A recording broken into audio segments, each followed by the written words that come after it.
when the Coast Guard called me at midnight, asking why my boat, the Lucky Escape, was cruising 5 miles offshore with a dozen drunk people dancing on deck. I thought it was a prank. "I'm sorry, what?" I asked, sitting up in bed, still jet-lagged after flying back from a week-long work trip in Seattle. "Sir," the officer said, "your registered vessel was just boarded. There are no life vests, unlicensed alcohol distribution, and no one on board has a boating license. We need you to come down to the marina immediately." I threw on jeans and grabbed my keys, my heart pounding like a war drum. My boat. I had locked her up tight before leaving. She was docked at my private slip behind a coded gate. No one should have gotten near her. By the time I got to the marina, the Lucky Escape was tied up at the dock, flashing red and blue lights painting her white hull. Uniformed officers were still questioning a group of partygoers in dresses and polo shirts, people I didn't recognize. And then I saw her. Standing stiffly, arms crossed, platinum blonde bob backlit by the deck lights, Olivia Cartwright, HOA president of the Windward Palms Residential Association. Mid-50s, permanently sour expression, and the self-appointed god of our waterfront community. I walked up to the officers. "That's my boat, Frederick Taylor. I didn't authorize any of this." One officer raised an eyebrow. "You know her," he gestured at Olivia, who was now pretending not to see me. "She's the head of our HOA," I said. "What the hell is going on here?" The officer sighed and pointed to a clipboard. They claimed they had permission. Said the HOA controlled the dock properties and could authorize recreational use for community events. I stared at him, stunned. That's not even remotely true. The moment Olivia noticed I wasn't going away, she finally walked over, lips pursed like she'd just sucked on a lemon. "Frederick," she said, voice dripping with fake concern. "We had to host the Windward Summer Gala somewhere since the clubhouse renovations weren't finished yet. Your boat was the most presentable option. You weren't using it. You broke into it." She waved her manicured hand. "Technically, the HOA has access rights to all shared dock resources." I laughed. "That dock isn't shared. It's deeded to my property. You know that." "Well," she snapped, "maybe that's something the association should revisit." "In the meantime, you're being unreasonable." "Unreasonable," I said, stepping closer. "You trespassed, threw a party with God knows what kind of liability, and now the Coast Guard's involved. Which wouldn't have happened if you kept your boat fully compliant," she snapped back. The officer stepped between us. "Ma'am, you're not helping your case." Olivia's face paled. For the first time, she looked rattled.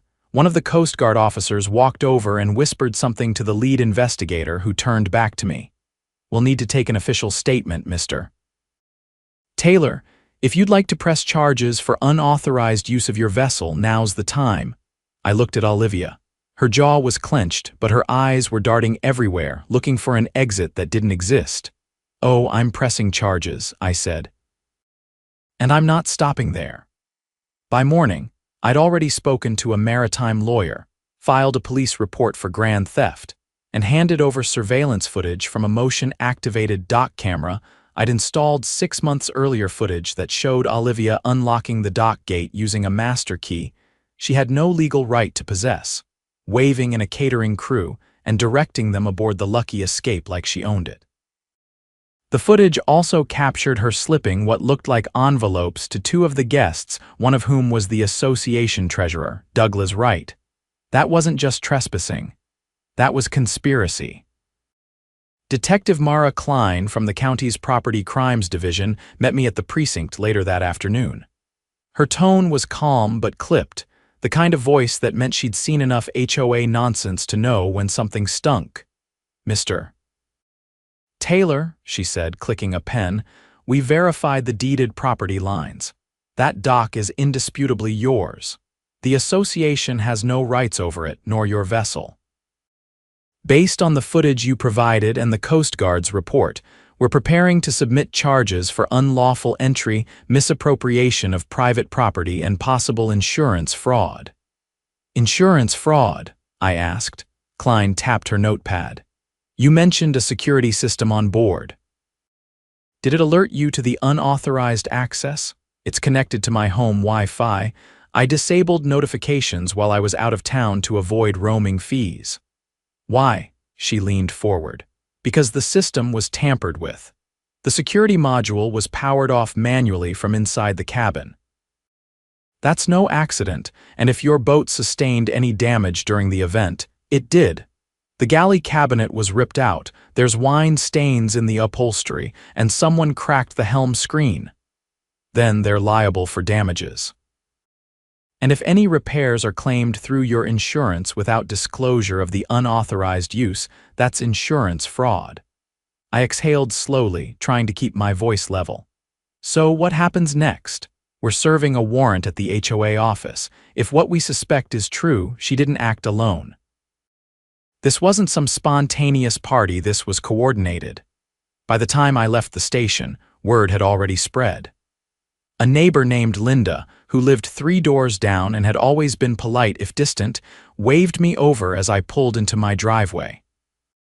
"I'm sorry to bother you," she said, glancing nervously up the street. "But I thought you should know. I overheard Olivia talking to Douglas last week. She mentioned something about putting the boat to community use and how nobody would care if it was just one night. I didn't think anything of it at the time. Would you be willing to say that officially?" She hesitated. I think so, yes, if it helps," I nodded. "It helps. A lot."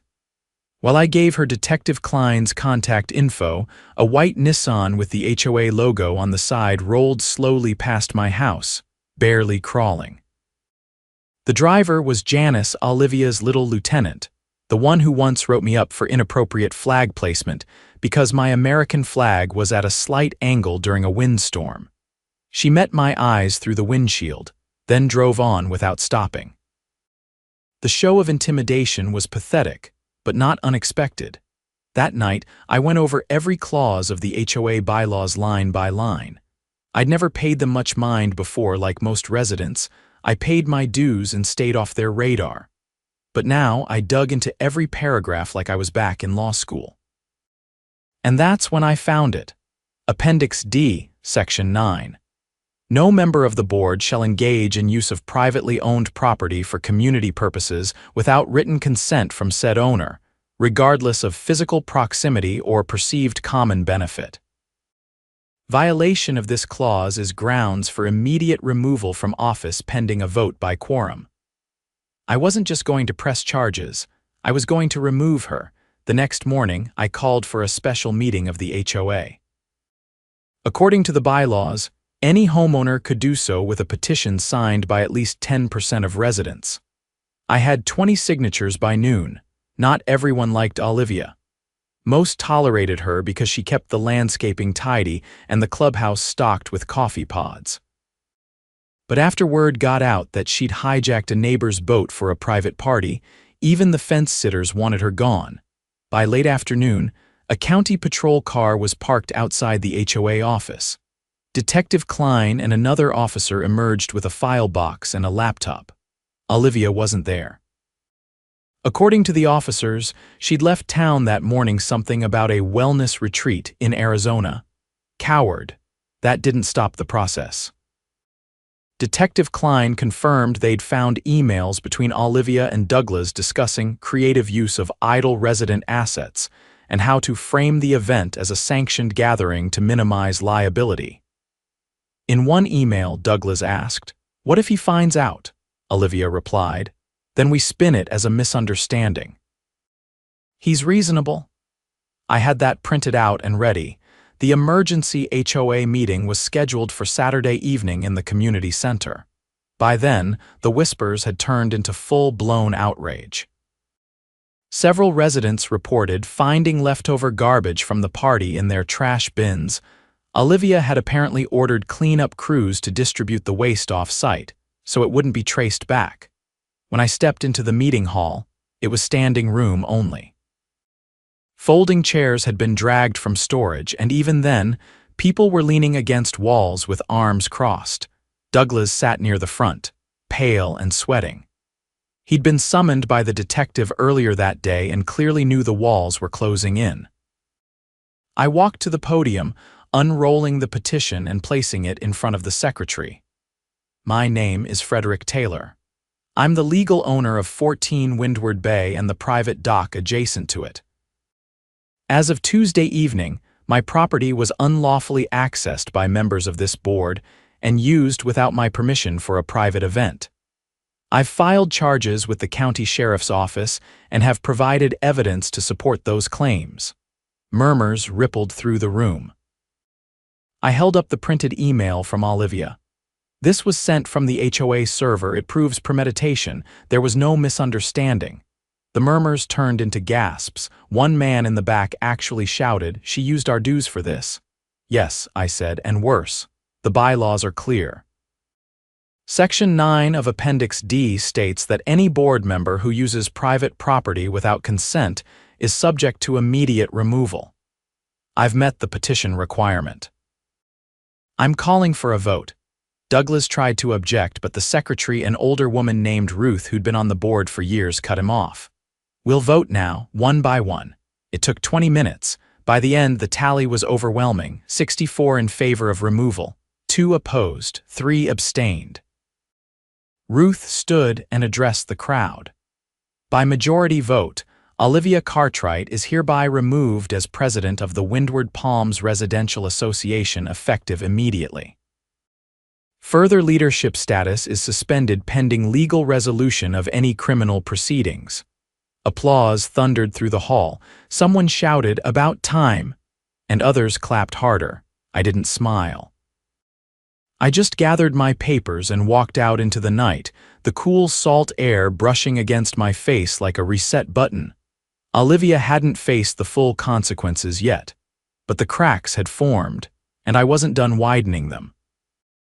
2 days after the emergency meeting, I was called back to the precinct not by Detective Klein this time, but by a federal investigator from the Department of Homeland Security. That raised my eyebrows. I arrived at the station expecting to clarify a few things about the boat incident. What I got instead was a broader picture and a hell of a lot more trouble than I thought Olivia Cartwright could possibly cause. Agent Rafael Mendoza met me in a quiet conference room, sleeves rolled up, lean frame and sharp eyes that scanned everything twice. "We've been monitoring irregularities tied to several coastal properties in this region," he began, sliding a file across the table. "Your HOA and its board president showed up on our radar last month." I opened the file. Inside were bank statements, association financial ledgers, and a scanned manifest of guests from the night of the incident. At the bottom of the guest list, 2 names were circled in red ink. "I don't recognize these," I said. "You wouldn't," Mendoza replied. "They're aliases connected to an interstate wire fraud operation. We believe Olivia was laundering funds through a shell nonprofit she registered under the name Windward Coastal Enrichment Fund." I blinked. "You're telling me the HOA was a front?" "Not entirely.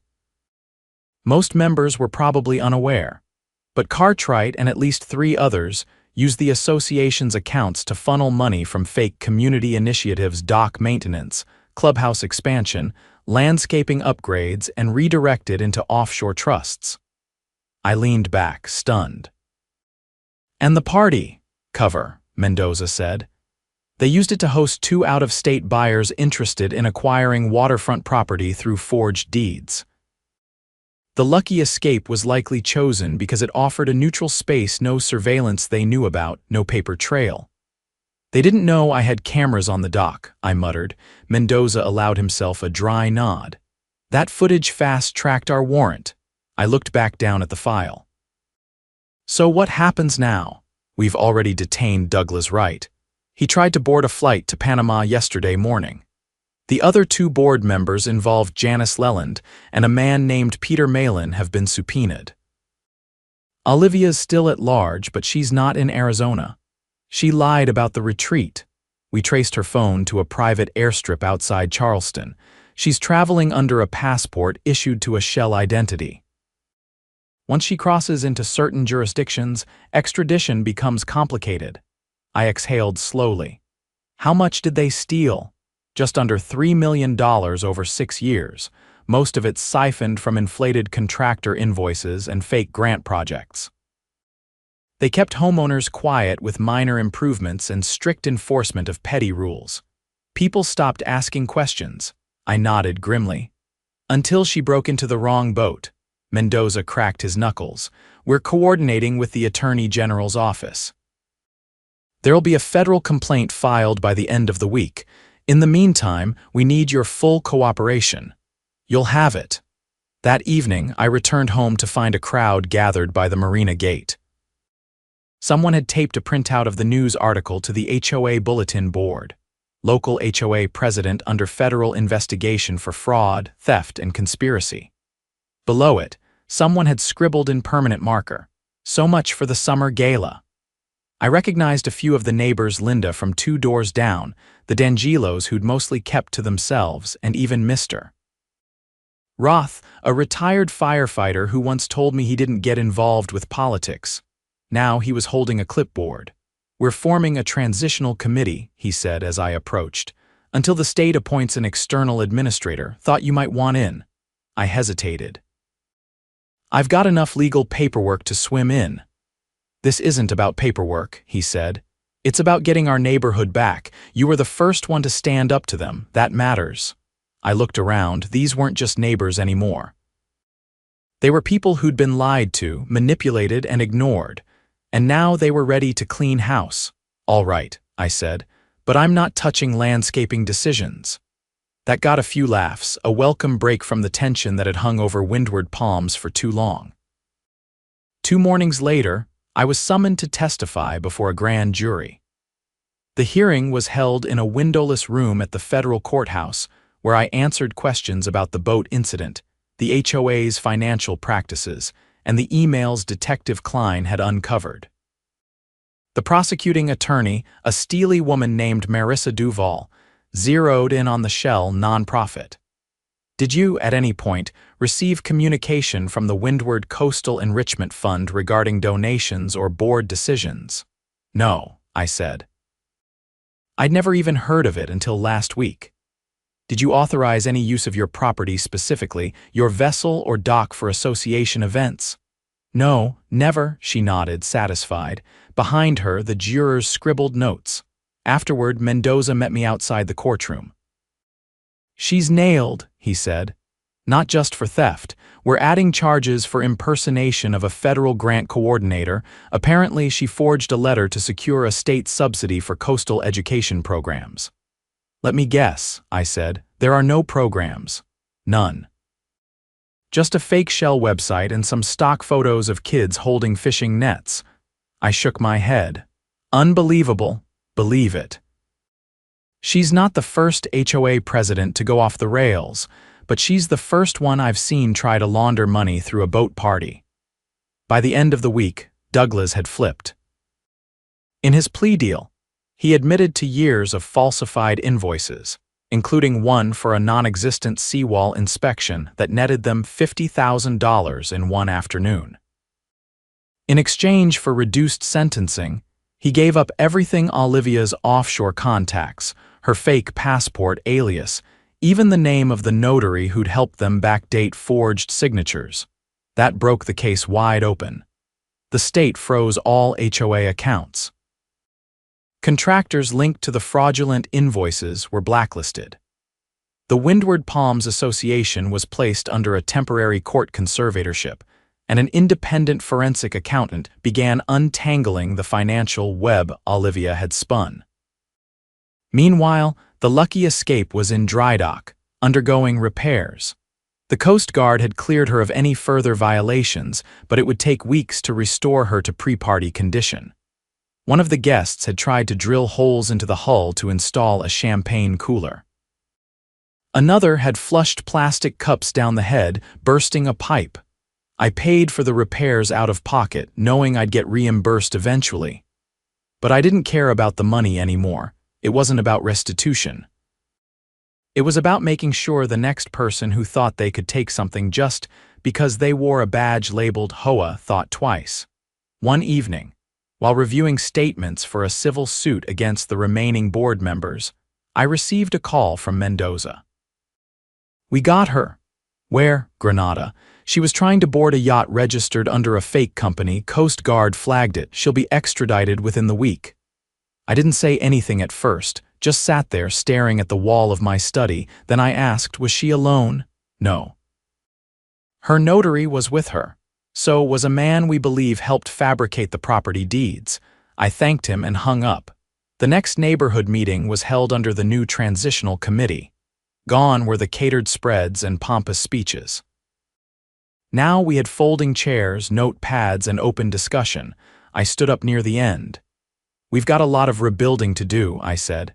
Not just docs and budgets, trust, accountability, community. We let one person turn this place into their personal empire because it was easier not to ask questions. That ends now.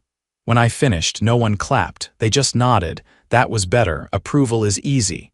Agreement takes work. And after everything we'd been through, the people of Windward Palms were finally ready to work. On a quiet Wednesday morning, I walked into the county courthouse with a folder tucked beneath my arm labeled WPR Association Civil Action.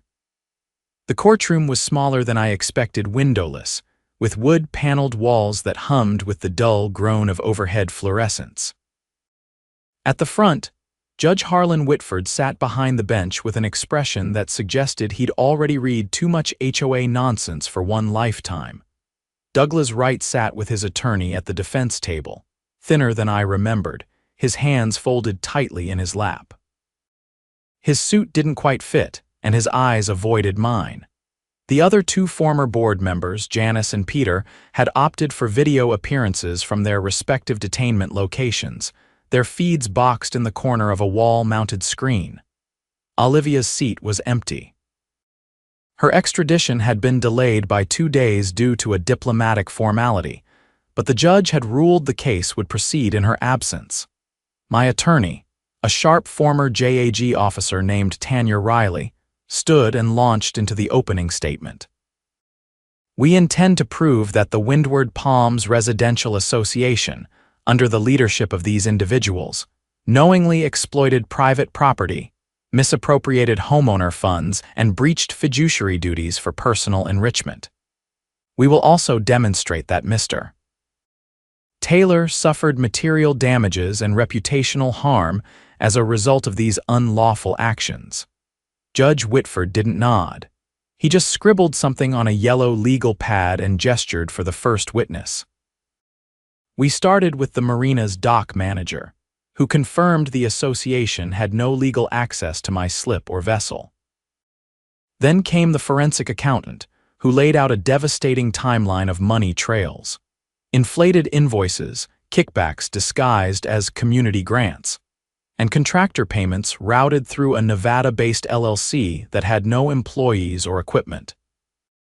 But it wasn't until Linda took the stand that things shifted from scandal to something darker. They told us the clubhouse construction was over budget, she said, hands trembling slightly. That we needed to approve an emergency dues increase, but I never saw any permits filed. And when I asked about the contractor, I was told it was handled internally. Tanya asked her to clarify. Did handled internally mean the board was overseeing the work themselves? No, Linda said. It meant the contractor was Olivia's nephew. He doesn't even live in the state. He owns a landscaping business in Utah. I looked it up, the gallery murmured. Judge Whitford banged his gavel once. Tanya thanked Linda and called the next witness, a former HOA assistant named Rachel, barely out of college, who had quit 6 months earlier. They had me create fake meeting minutes, Rachel said, voice low but steady.